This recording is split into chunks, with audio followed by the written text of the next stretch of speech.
Now we will hear from the president of the BCGEU about how the union's ongoing strike has been progressing to this point. CFTK-TV's Cael Maslin has more information. The BC General Employees Union has been on strike for close to 4 weeks now, and it has resulted in over 8,500 public sector workers making up a total of 19 picket lines across BC. And while it has been mentioned before, BCGEU President Paul Finch has publicly reiterated why exactly this strike is happening. There's many drivers of that. One of the main ones, of course, is that civil servants over the course of our last 3 years of our contract fell behind inflation, but also the last 10 years of our contract, we fell behind inflation.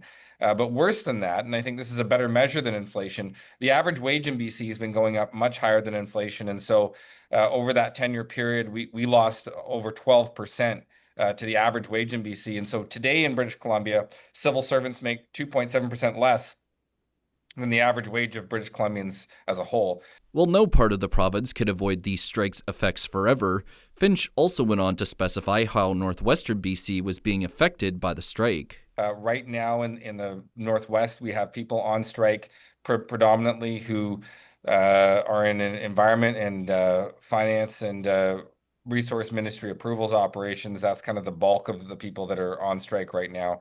Is environment and resource approval operations. Finch then confirmed that the two sides were not at the negotiating table at the time, and he wasn't sure when that fact might change, since another point of their job action is to try and get the government to negotiate with them. The fact that the price of wages across the whole province, especially in the private sector, have gone up dramatically, and government has been slow to follow suit over the last decade, I think that we're now at an inflection point where it's clear that this is no longer tenable.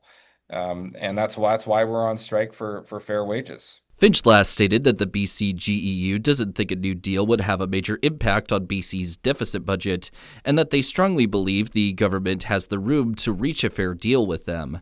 For CFTK-TV News, I'm Cael Maslin.